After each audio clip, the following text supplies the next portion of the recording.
Wow, நல்ல விஷயம், சூப்பரா இருக்கு, உண்மையிலே நல்லா இருக்கு.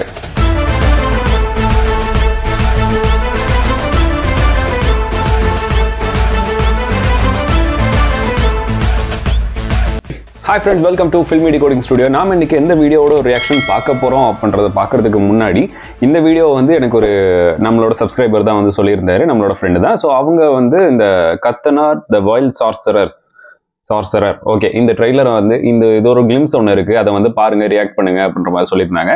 நானும் சரி பார்க்கலாமே அப்படின்னு சொல்லிட்டு வரும்போது அதோட அந்த அப்லோட் டேட் பார்த்தீங்க அப்படின்னா 1 year பிஃபோர், அதாவது ஒரு வருஷத்துக்கு முன்னாடி வந்திருந்தது.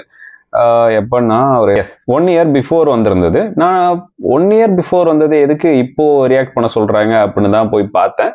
விஷுவல்ஸ் எல்லாமே வந்து சூப்பரா இருக்கு அப்படின்ற மாதிரி நிறைய பேர் கீழே கமெண்ட்ஸ் போட்டிருந்தாங்க. ரொம்ப நல்லா இருக்கு, எனது இது வந்து ஒரு பேன் இண்டியன் ஃபிலிமா வரும் அப்படின்ற மாதிரி தான் போட்டிருந்தாங்க. 1 yearக்கு முன்னாடி கிளிம்ஸ் வந்துச்சுன்னா அதை பத்தி ஒரு சின்ன அப்டேட் கூட இப்போ வரல அப்படின்னு போய் பார்க்கும்போது தான் தெரியுது இந்த படம் இன்னும் ஃபினிஷ் ஆகல. இந்த படத்தை வந்து 2024ல ரிலீஸ் பண்றதா அப்படின்னு சொல்லியிருந்தாங்க. பார்ட் 1 இது வந்து 2 பார்ட்டா வருதுன்னு நினைக்கிறேன். பார்ட் 1 வந்து 2024ல ரிலீஸ் ஆக போகுது அப்படின்ற மாதிரி சொல்லியிருந்தாங்க. ஆனா என்ன அப்படின்னா 6 ஷெட்யூல் படம், அந்த 6 ஷெட்யூல்ல வந்து அந்த 6 ஷெட்யூல் முடிஞ்சு போஸ்ட் ப்ரொடக்ஷன் வந்து போயிட்டு இருந்தது. அண்ட் அந்த போஸ்ட் ப்ரொடக்ஷன் போற வேலையிலேயே ஒரு சின்ன ரோம்ல நடக்கிற மாதிரி ஒரு சின்ன போர்ஷன்ஸ் மட்டும் இன்னும் வேணும் அப்படின்ற மாதிரி இருந்ததுனால அந்த ஷெட்யூலையும் இன்னும் பெண்டிங்ல இருக்கு. ஸோ அதனால இந்த ரெண்டும் முடிஞ்சாதான், இந்த ரோம் ஷெட்யூல் முடிஞ்சு அதுக்கப்புறம் இந்த போஸ்ட் ப்ரொடக்ஷன் முடிஞ்சு வந்தாதான் படம் வந்து ரிலீஸ் ஆகும் அப்படின்ற மாதிரி இப்போ சிச்சுவேஷன் இருக்கு. இதோட ப்ரொடக்ஷன் ஸ்டேட்டஸ் முன்னாடி என்ன பண்ணியிருந்தாங்க அப்படின்னா டோட்டலா எல்லாத்தையும் முடிச்சுட்டு 2024 அக்டோபர் 16ல வந்து ரிலீஸ் பண்ற மாதிரி சொல்லியிருந்திருக்காங்க. பட் இந்த ரோம் போர்ஷன்ஸ் மட்டும் அப்ப எடுக்க முடியாத காரணத்தினால இப்போ அந்த டைம் மட்டும் கொஞ்சம் தள்ளி போயிருக்கு. இது படங்கள்லாம் நடக்கிறது தான், ஸோ அதனால ஒன்றும் பெரிய ப்ராப்ளம் இல்லை. எதனால இந்த போஸ்ட் ப்ரொடக்ஷன் வந்து ரொம்ப லேட்டா ஆகுது அப்படின்னா எடிட்டிங் சைடாகவும் விஷுவல் சைடாகவும் டப்பிங் சைட்லையும் டப்பிங்னு போட்டிருக்கு, டப்பிங் சைட்லையும் வந்து பெருசா இன்ன வரைக்கும் இன்னும் அதிகமாக பண்ணணும் அப்படின்ற மாதிரி விஷுவல் எஃபெக்ட்ஸ் வந்து இதில் அதிகமாக இருக்குதாமா. அதனால தான் இந்த படம் வந்து இன்னும் கொஞ்சம் லேட் ஆகிட்டு இருக்கு அப்படின்ற மாதிரி போட்டிருக்காங்க.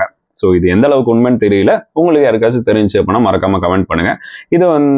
இது யார் நடிக்கிறாங்கன்னு பார்த்துடலாம். ஜெயசூர்யா சார் நடிக்கிறாங்க. எனக்கு ஜெயசூர்யா சார் ரொம்ப ரொம்ப பிடிக்கும். அப்புறம் அனுஷ்கா ஷெட்டி, ஓகே இது கொஞ்சம் புதுசு தான், ஏன்னா இவங்க மலையாளம் ஃபிலிம்ல ஏதாச்சும் நடிச்சிருக்காங்களா என்ன. Okay, editor and directed by Rajin Thomas. ஏதோ ஒரு படத்தோட நான் பார்த்த ரொம்ப நல்ல படத்தோட டைரக்டர்.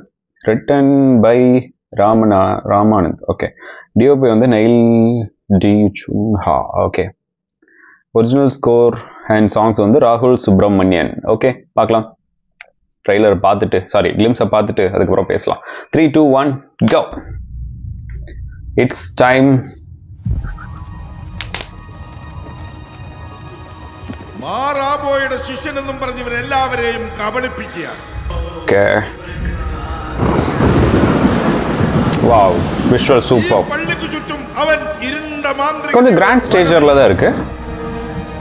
ഈ മേടയിൽ തെളിഞ്ഞ വെളിച്ചം എന്നേക്കുമായി അണയപ്പെടും. Okay. ജയസൂര്യ.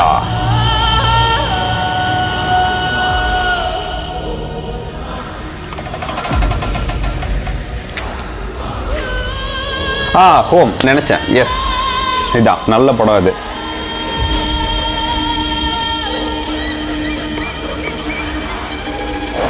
வாவ், நல்ல விஷயம், சூப்பரா இருக்கு, உண்மையில நல்லா இருக்கு. அனுஷ்கா ஷெட்டி. ஓ ஏய், நல்லா இருக்கியா, சூப்பரா இருக்கு. ப்ரொடக்ஷன் வேல்யூ ரொம்ப சூப்பரா இருக்கும் போல இருக்கே. ஜெயசூர்யா நினைக்கிறேன். எஸ் ஜெயசூர்யா.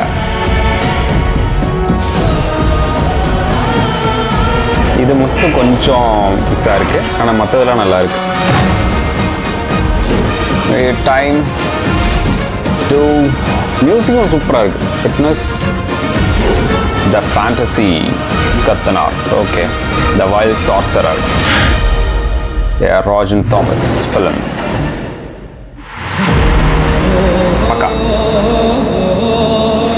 பக்கா நைஸ். பார்ட் 1 எஸ் 2024 பார்த்தீங்களா. 2024 தான் படம் வர மாதிரி இருந்திருக்கு. பட் சின்ன இந்த வேலைகள்னால.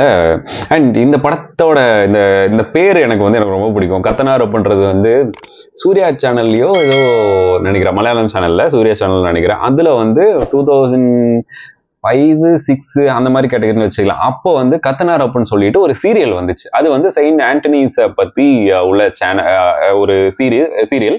அது ரொம்ப சூப்பரா இருக்கும். நான் சின்ன வயசுல பார்த்துட்டு இருந்த மாதிரி இருந்துச்சு. ஆமா, பார்த்துட்டு இருந்தேன். கொஞ்சம் எபிசோட்ஸ் பார்த்த மாதிரி இருந்துச்சு. எனக்கு அந்த சீரியல் ரொம்ப பிடிக்கும். அதுக்கப்புறம் ஏதோ ஒரு காரணம் விட்டுட்டேன்னு நினைக்கிறேன். எனக்கு அந்த பேர் இந்த ஒரு ரியாக்ஷன் பண்ண சொன்னோன்னா நான் அந்த கதையா தான் இருக்கும் அப்படின்ற மாதிரி நினைச்சேன். தெரியல இது எப்படி இருக்கும் அப்படின்னு தெரியல. ஆனா விஷுவல்ஸ் வைஸ் ரொம்ப கிராண்டா இருக்கு. ரொம்ப என்னது இந்த ப்ரொடக்ஷன் வேல்யூ அப்படின்னு சொல்லுவாங்கல்ல, அது வந்து ரொம்ப சூப்பரா இருக்கு. மேக்சிமம் மலையாள படங்களுக்கு வந்து அந்த ப்ரொடக்ஷன் வேல்யூ பண்றது வந்து ரொம்ப ஹையா கொடுக்க மாட்டாங்க எப்பவுமே. அந்த கதைகள் வந்து எப்பவுமே ஒரு சின்ன சின்ன இதா இருக்கும். என்னது ப்ரொடக்ஷன் வேல்யூ அந்த லெவலுக்கு இருக்காது. அப்படி ஒரு வேளை இருந்துச்சுன்னா ரொம்ப எக்ஸ்ட்ரீமா இருக்கும். இப்ப ரீசெண்டா மார்க்கோ எல்லாம் பார்த்தோம்ல, ஸோ அந்த மாதிரி இருக்கிற மாதிரி இருக்கும். அப்புறம் ப்ரோ டேடி வந்துச்சுல, ஸோ அந்த மாதிரிலாம் இருக்கும். ப்ரொடக்ஷன் வேல்யூ ரொம்பவே ஹையா கொடுத்துருவாங்க. இந்த படத்துக்கும் கிட்டத்தட்ட. ஆனா இவரோட பழைய படங்கள்ல வந்து ஆடு எனக்கு ரொம்ப பிடிச்ச படம். ஆடு 1, 2, இப்போ 3 வரப்போகுதுன்னு நினைக்கிறேன். 3 வந்துச்சு. 3 வரப்போகுதுன்னு நினைக்கிறேன். எனக்கு இந்த மாதிரி படங்கள் ரொம்ப பிடிக்கும். ஆனா இவரோட இந்த சைடு எப்படி ரொம்ப பவர்ஃபுல்லா நடிக்கிற சைடு வந்து நான் இன்ன வரைக்கும் பெருசா பார்த்தது இல்லை. அண்ட் ஹோம் படத்தோட டைரக்டர், இவரு இந்த படத்தை டைரக்ட் பண்ணியிருக்காரா அப்படின்றத கேட்குற மாதிரி இருக்கு. பிகாஸ் ஹோம் அப்படின்ற படம் வந்து ரொம்ப ஒரு ஃபீல் குட் மூவி. ரொம்ப ஃபீல் குட் மூவி. அவ்வளோ அழகா இருக்கும். ஒரு கேரக்டருமே ரொம்ப சூப்பரா இருக்கும். தெரியல, அப்படியே ஒரு ஆப்போசிட் சைடு. இது எனக்கு இந்த ட்ரெய்லரை பார்க்கும்போது உண்மையிலே அவரோட தானா அப்படின்ற மாதிரி இருந்துச்சு. ஸோ ரொம்பவே நல்லா இருக்கு. ஆனா இந்த படம் இந்த வருஷம் ரிலீஸ் பண்ற மாதிரி பிளான் பண்ணியிருக்காங்க. ஸோ கண்டிப்பா வரும் அப்படின்னு நினைக்கிறேன். உங்களுக்கு இந்த கிளிம்ஸை பத்தி என்ன தோணுது அப்படின்றது மறக்காம கமெண்ட் பண்ணுங்க. நீங்க ஒரு வருஷத்துக்கு முன்னாடியே பார்த்துருப்பீங்க, நான் இப்பதான் பாக்குறேன். அவர் சொன்னதுனாலதான் எனக்கும் தெரியும். ஸோ உங்களுக்கு இந்த ட்ரெய்லர் எப்படி பிடிச்சிருக்கா பிடிக்கலையா, கிளிம்ஸ் பிடிச்சிருக்கா பிடிக்கலையா அப்படின்றத மறக்காம கீழே கமெண்ட் பண்ணுங்க. அதுக்கு முன்னாடி நம்ம சேனலை சப்ஸ்கிரைப் பண்ணிக்கோங்க. ஸோ நெக்ஸ்ட் வீடியோவில் பார்க்கலாம். This is filmi decoding studio. Bye.